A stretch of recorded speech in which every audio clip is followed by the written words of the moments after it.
3 राज्य से अधिक लोगों के राज्यों तक माल पहुंचाना हो तो आपको नेशनल परमिट की सुविधा दी जा सकती। बड़े बड़े अक्षरों में लिखा जाएगा नेशनल परमिट। 3 लाख रुपए की परमिट लेके पूरे भारतवर्ष में आप टूर ट्रेवल करा सकते हैं, तीर्थ यात्रा करा सकते हैं। नमस्कार मित्रों, अपने YouTube चैनल से ट्वेल्स में एक बार पुनः आपका स्वागत करते हुए आज हम अपनी बात को आगे बढ़ाएंगे जो हमारा master act motor vehicle act 1988 है उसके प्रावधानों के बारे में।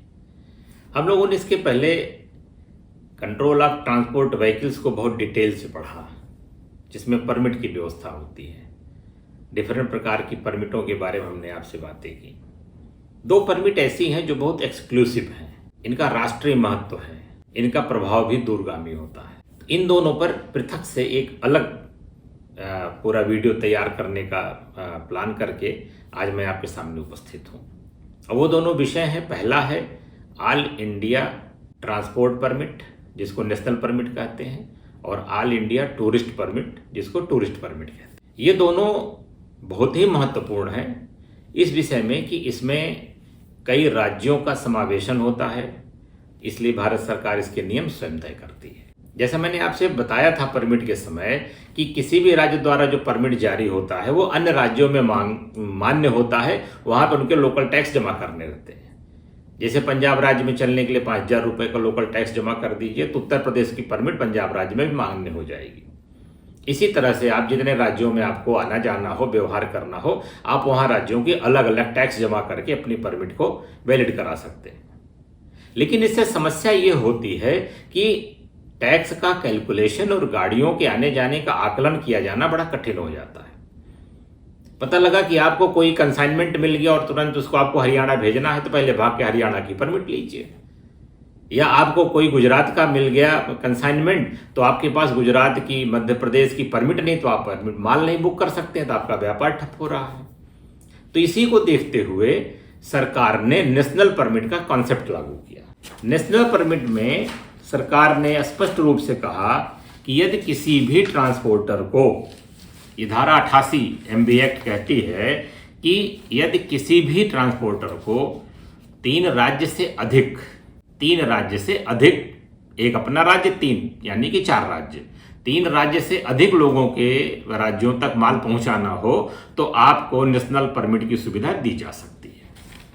यह नेशनल परमिट की सुविधा आपको धारा 88 के तहत भारत सरकार प्रदान करती है, और इसके जो विस्तृत रूल्स हैं वो CMVR की नियम 86 में दिए गए हैं।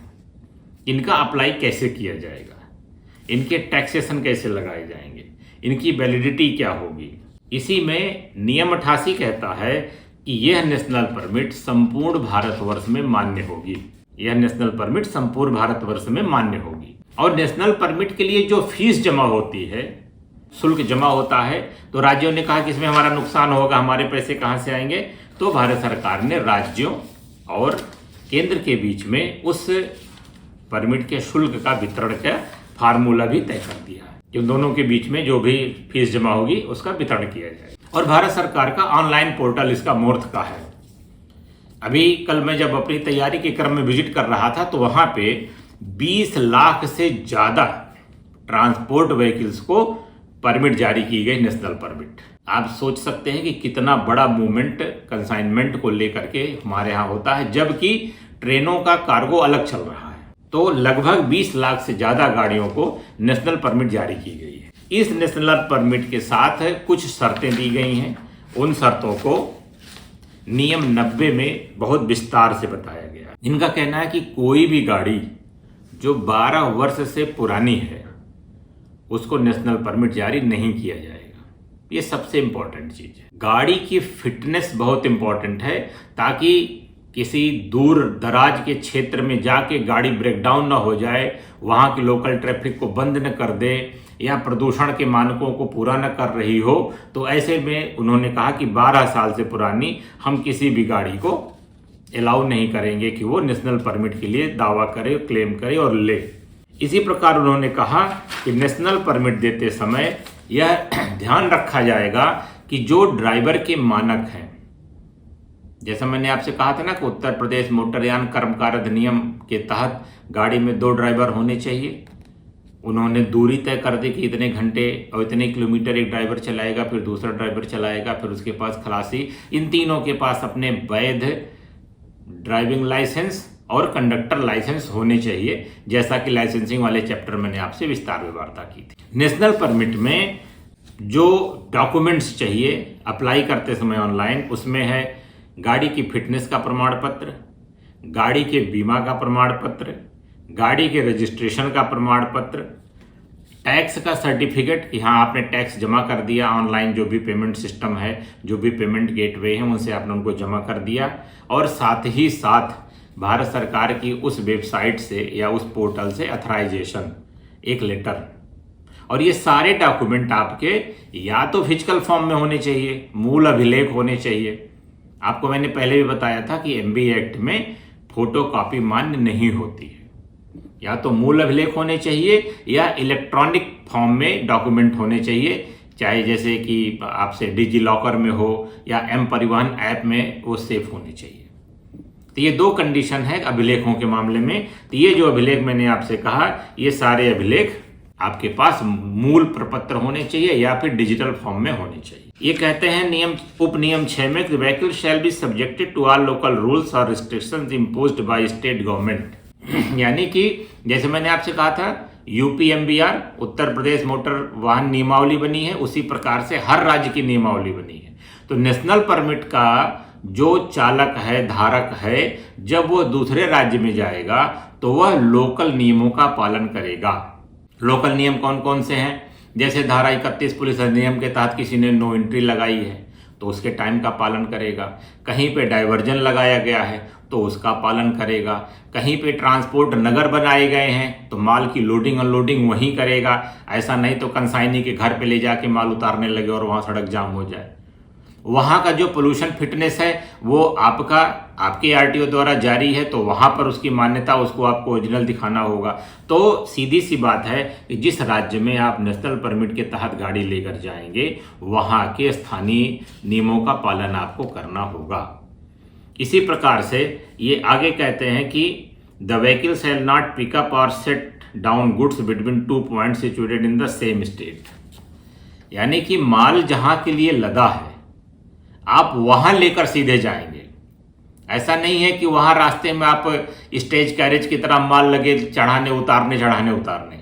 एक सुविधा उन्होंने दी है कि यदि आप माल उतार के खाली लौट रहे हो तो आप केवल 2 पॉइंट पे, एक राज्य में केवल 2 पॉइंट पे आप एक जगह माल चढ़ा सकते, एक जगह उतार सकते हैं। यह एक सुविधा दी गई नेशनल परमिट में ताकि आपकी गाड़ी को खाली आना ना पड़े, आपका नुकसान ना होने पाए। इसी प्रकार से इन्होंने कहा कि जो भारत स्टेज 4 के इंजन हैं उन इंजनों को पोल्यूशन रूल्स का पूरा पालन करना होगा ताकि संबंधित राज्य की जो भी पोल्यूशन पॉलिसी है, जो भी क्षेत्रीय प्रदूषण नियंत्रण कार्यालय हैं, वो किसी भी प्रकार से आपके ऊपर रिस्ट्रिक्शन ना करें, आपका चालान ना करने पर। नेशनल परमिट को लेकर के बहुत सारे नियम हैं, बहुत सारे फैसले हैं जिनको कि आप कभी भी मोर्थ की वेबसाइट पे जाके देख सकते हैं। कितने राज्यों में आपको अप्लाई करना है उतने राज्यों के हिसाब से आपकी फीस लगती। जो अथराइजेशन लेटर जारी होता है उसमें एक पढ़ते पढ़ते एक सवाल मन में आया कि क्या उस पे जितने राज्यों की हमने फीस जमा की है उतने राज्य में ही चल सकते हैं या हम और जगहों पे जा सकते हैं। तो भारत सरकार ने स्पष्ट किया अपनी गाइडलाइन में कि नेशनल परमिट धारक कोई भी वाहन भारत के किसी भी राज्य में केंद्र शासित प्रदेश में जा सकता है। ऐसा नहीं है कि उसके फार्म पे राज्यों के नाम लिखा जाएगा और उसके बाहर नहीं जा सकता, नहीं, उसका नाम ही नेशनल परमिट है।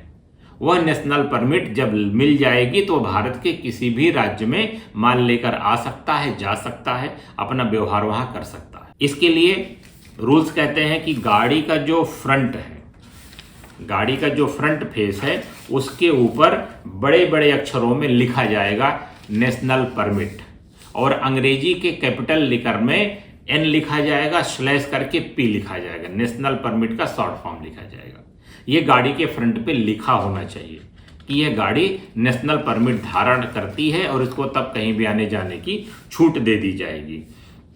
इस प्रकार से जो नेशनल परमिट का व्यवस्था है यह बहुत उपयोगी व्यवस्था है। ट्रांसपोर्टरों को अलग अलग राज्यों में अलग अलग परमिट लेने के लिए परेशान नहीं होना पड़ता है। वहाँ के लोकल टैक्सों के वेरिएशन से उनकी रक्षा होती है, अनावश्यक उनके चालान और अन्य जटिलताओं से बचत होती है। तो ऐसे में जिन भी ट्रांसपोर्टरों को कई राज्यों में व्यवहार करना हो तो उनको नेशनल परमिट अपने साथ रखनी चाहिए। इसी प्रकार से आप जानते हैं कि मान लीजिए हम उत्तर प्रदेश से नेशनल हाईवेज गुजरते हैं और हम पूर्वोत्तर भारत के कई राज्यों का ट्रांसपोर्ट हमारे यहाँ से होके जाता है। बंगाल है, बिहार है, असम है, मणिपुर, मिजोरम, नागालैंड, मेघालय, सिक्किम, ये सारा जो ट्रांसपोर्ट जाता है ये उत्तर प्रदेश के विभिन्न नेशनल हाईवेज के माध्यम से जाता है। तो उत्तर प्रदेश पुलिस के सभी अधिकारियों को चाहिए कि वो नेशनल परमिट की सभी शर्तों को अच्छे से जानें, चीज़ों को समझें, ताकि वाहनों से किसी भी प्रकार की अवैध गतिविधियों को आप रोक सकें। आप जानते हैं कि परमिट का जो शुल्क होता है वो सरकार के राजस्व का एक बड़ा हिस्सा होता है। तो ऐसे में कोई फर्जी परमिट लेके, कोई ओवर राइटिंग करके परमिट बना ले, ये परमिट के साथ समस्याएं होती हैं। जब से ये स्कैनिंग की टेक्नोलॉजी आई है, लोग स्कैन करके फर्जी परमिट बना लेते हैं। लेकिन इस चीज़ को आप जान लीजिए कि जब से नेशनल परमिट सिस्टम पोर्टल लागू हुआ है, तब से आप उस पर कभी भी किसी भी परमिट का नंबर डाल के चेक कर सकते हैं कि वो वैलिड है कि इनवैलिड है। ऐसे में आप इस चीज़ को हमेशा जानिए कि नेशनल परमिट जो सिस्टम का पोर्टल है उस पर एक्सेस जो है वो किसी भी परिवहन के अधिकारी को मिल जाती है। यदि आपको किसी गाड़ी के ऊपर संदेह होता है कि इसकी नेशनल परमिट फर्जी है तो आप तत्काल अपने ज़िले के आरटीओ को मैसेज करिए और वो कंफर्म करके बता देंगे हाँ ये कंसाइनमेंट लेके जाने वाली गाड़ी नेशनल परमिट धारण करती है कि नहीं करती। तो ये सारी बातें नेशनल परमिट के बारे में हैं, जिसको कि बहुत विस्तार से CMVR में भी दिया गया है और भारत सरकार के मोर्च विभाग द्वारा इस मामले में बहुत सारे सर्कुलर भी जारी किए गए। तो नेशनल परमिट के बारे में इतनी बातें मुझे आपको शेयर करनी थी, जिसको कि आप वाहन चेकिंग करते समय, यातायात चलाते समय बहुत ही गंभीरता से देखें और जानें। अब हम बात करेंगे टूरिस्ट परमिट की। CMVR की नियम 82 और MB एक्ट के धारा 69 में परमिट के बारे में जो डिटेल्स दिए गए हैं उसमें टूरिस्ट परमिट की बात हुई है। टूरिस्ट परमिट आप जानते हैं कि सवारियों को भारत के विभिन्न क्षेत्रों में भ्रमण के लिए, तीर्थ यात्रा के लिए, वैवाहिक कार्यक्रमों के लिए या टूर के लिए टूरिस्ट परमिट जारी होता है। और परमिट जारी करने का एकमात्र आप जानते हैं आधार है क्या? परमिट फीस को कलेक्ट करना। तो इसके लिए भी नेशनल परमिट की तरह सभी राज्यों से एक एवरेज के हिसाब से पैसा जमा करा करके उनका हिस्सा उनको दे दिया जाता है और इस परमिट को भारत सरकार अपने हिसाब से कंट्रोल करती है। इस संबंध में भारत सरकार ने सन 2023 में परमिट के मामले में पूरी नियमावली जारी कर दी। यह नियमावली CMVR की धारा 82 के तहत जारी की गई है और इसमें जो प्रक्रिया उन्होंने अपनाई है, जो प्रारूप अपनाए हैं, जो विवरण इन्होंने दिए हैं, उसको धारा 88 की उपधारा 9 के तहत अप्रूव्ड किया गया। मैंने आपसे पहले भी कहा था कि सरकार हर नियमावली में जनता की राय लेती है। तो सरकार ने सबसे पहले 2021 में ये नियमावली जारी कर दी थी कि इसमें यदि किसी को कमी महसूस होती है या कोई प्रावधान छूट रहा है या कोई प्रावधान अनावश्यक है तो आप उस पर अपनी टिप्पणी देकर उसे हटवा सकते हैं। सरकार ने इसको 2 साल प्रतीक्षा की। ट्रांसपोर्टरों ने इस दौरान बहुत सारे सुझाव दिए, सलाह दिए, उसके बाद ये नियमावली प्रख्यापित की गई। यह नियमावली 14 नवंबर 2022 को इसका ड्राफ्ट जारी किया गया था और 1 मई 2023 को यह नियमावली लागू कर दी गई। इस नियमावली का नाम है अखिल भारतीय पर्यटक यान परमिट नियम 2023, all India tourist vehicle permit नियम 2023। इसके तहत पर्यटक गाड़ियों को नियमित करने के लिए सरकार ने बहुत सारे जो बारीकियां हैं, जो नियम हैं, जो पिछले अनुभव हैं, उनके आधार पे व्यवस्थाओं को जोड़ा है। सबसे पहले आपसे मैंने कहा था कि हर अधिनियम में पहले परिभाषाएं बताई जाती हैं। परिभाषाओं के बाद उन्होंने कहा कि अखिल भारतीय पर्यटन परमिट के लिए आवेदन कैसे किया जाएगा। अब आवेदन के लिए आपको गाड़ी का प्रकार देना है कि आप किस गाड़ी का चाह रहे हैं। कार भी परमिट लेती है, टूरिस्ट परमिट, और वोल्वो भी लेती है, टेम्पो ट्रेवलर भी लेती है, बड़ी बसें भी लेती हैं। तो सरकार ने इनको 4 श्रेणियों में बांटा। इन्होंने गाड़ी की क्वालिटी नहीं दी, व्यक्तियों की संख्या, पर्यटकों की संख्या के आधार पर इनको तय किया। जैसे 5 व्यक्ति से कम आदमियों का परमिट, 5 से 10 आदमियों का परमिट नंबर 2, नंबर 3 10 से 23 तक का परमिट और 23 से अधिक लोगों का परमिट। इन परमिट के लिए वार्षिक शुल्क जमा करना और उनका तिमाही अखिल भारतीय पर्यटक फीस उनको 3 महीने में बांटना। यदि कोई व्यक्ति शॉर्ट टाइम के लिए, जैसे अपने यहाँ जानते हैं कि गंगा सागर, गया जगन्नाथ जी की यात्रा के लिए शॉर्ट टाइम की परमिट ली जाती है, तो उसके लिए मिनिमम 3 महीने की परमिट आपको लेनी पड़ेगी। और अगर आपको लंबे समय के लिए लेना है तो आपको 6 महीने की परमिट लेनी पड़ेगी। वैसे आप 3-3 महीने करके परमिट ले सकते हैं। जब आपके पास कोई बिजनेस व्यापार ना हो तो आप 3-3 महीने की परमिट ले सकते हैं।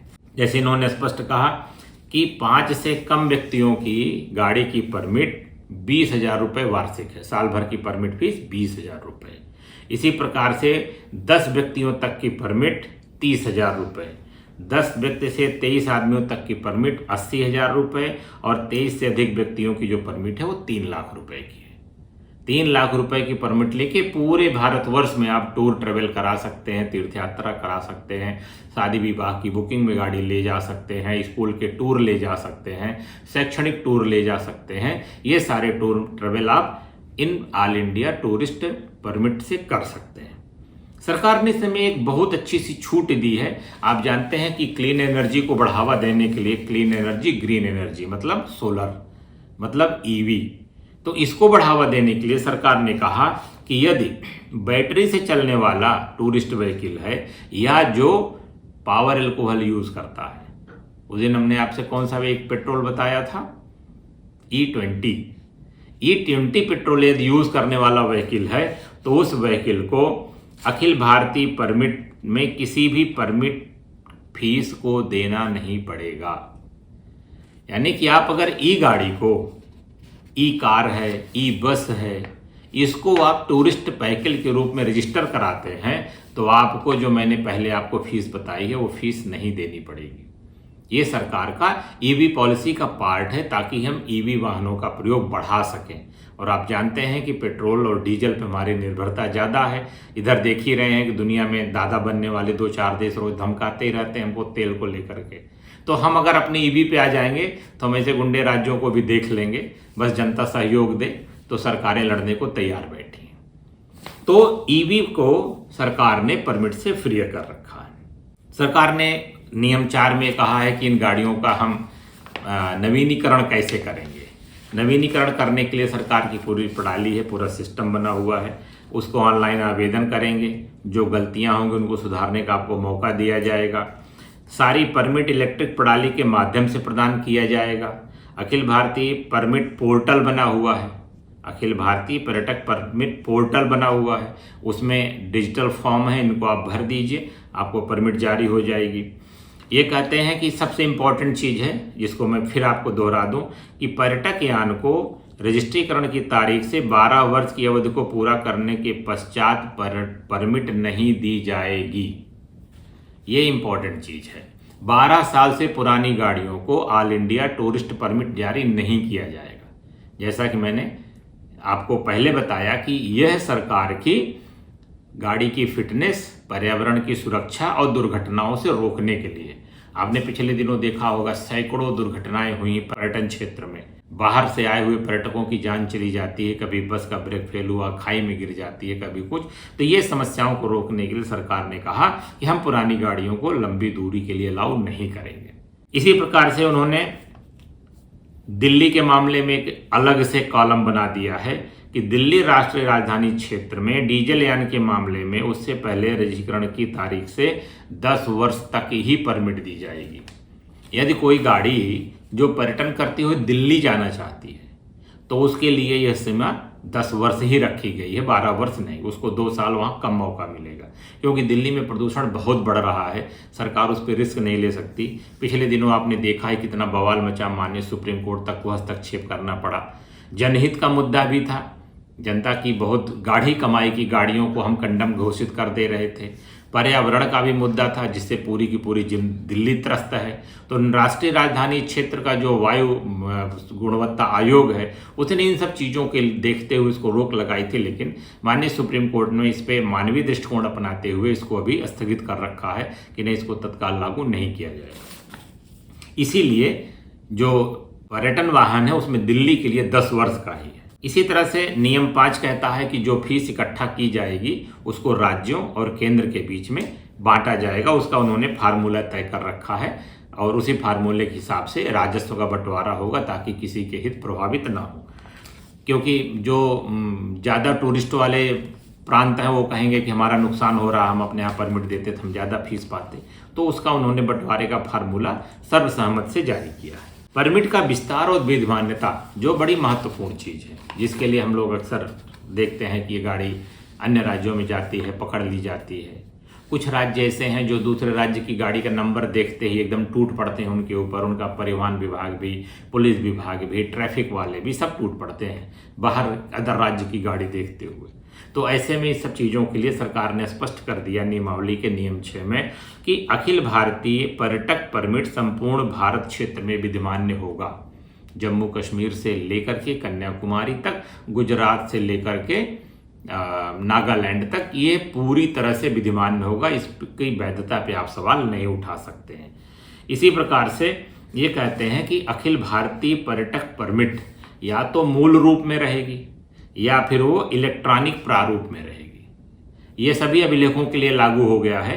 परिवहन विभाग के जितने भी अभिलेख हैं उसकी 2 ही कंडीशन है, या तो आपके पास ओरिजिनल होना चाहिए या फिर आपके पास वो डिजिटल होना चाहिए। मैंने आपसे कहा कि एम परिवहन ऐप में और भारत सरकार के डिजी लॉकर में आप इन गाड़ी कागजों को सुरक्षित रख सकते हैं। परमिट का अंतरण, परमिट का ट्रांसफर कैसे होगा? तो इन्होंने कहा कि परिवहन अधिकारी की अनुमति के बिना एक व्यक्ति से दूसरे व्यक्ति को ट्रांसफर नहीं किया जाएगा। ऐसा नहीं है कि परमिट जो है शुभम एक ट्रांसपोर्टर है उन्होंने ले लिया है तो वो मौका नहीं लग रहा है तो वो बीचे को पकड़ा दें ना। पकड़ा सकते हो लेकिन मनमाने तौर पे नहीं। इसके लिए आपको जो भी अथॉरिटी होगी, जैसे मैंने आपसे स्टेज कैरेज के बारे में बताया था, कॉन्ट्रैक्ट कैरेज बताया था, उसको STA डील करती थी, स्टेट ट्रांसपोर्ट अथॉरिटी, वो अप्रूव करेगी। तो यहाँ पर भारत सरकार अप्रूव करेगी कि हाँ आप इनको परमिट दे सकते हैं। गाड़ी बदलने के मामले में भी मैंने आपसे बताया था, जिसमें कॉन्ट्रैक्ट कैरेज की बात हो रही थी कि जिस श्रेणी की गाड़ी को परमिट जारी किया गया है, यदि वह गाड़ी खराब हो जाती है या उस गाड़ी में ऐसी कोई समस्या पैदा हो जाती है जो पर्यावरण के लिए खतरनाक है या मानव सुरक्षा के लिए खतरनाक है, तो उससे मिलती जुलती उसी कैडर की गाड़ी को परमिट को चेंज किया जा सकता है। जैसे DCM है तो DCM को बदल जाएगा, जैसे टेम्पो ट्रेवलर है तो टेम्पो ट्रेवलर को बदल जाएगा, टाटा की 1210 बस है तो 1210 को बदल दिया जाएगा, तो वोल्वो की बस है तो वोल्वो को बदल दिया जाएगा। तो ये सुविधा दी गई है ट्रांसपोर्टरों को कि वो जनता को सुविधा दे सकते हैं, ताकि जनता को कोई असुविधा ना हो कि गाड़ी खराब हो जाने पर उनको अपनी यात्रा स्थगित करनी पड़े। तो इसके लिए उन्होंने ये सुविधा दी। एक खास बात उन्होंने कही कि जो गाड़ी ऑल इंडिया टूरिस्ट परमिट धारण करेगी वह गाड़ी वाहन के पीछे, ध्यान से सुनेंगे, वाहन के पीछे बाईं ओर नीले रंग की पृष्ठभूमि में सफेद रंग के अक्षरों से परमिट की वैधता की अवधि लिखेंगे, साथ ही साथ उस पर लिखेंगे अखिल भारतीय पर्यटक परमिट। ये टूरिस्ट बसों के मामले में बता रहा हूं आपसे।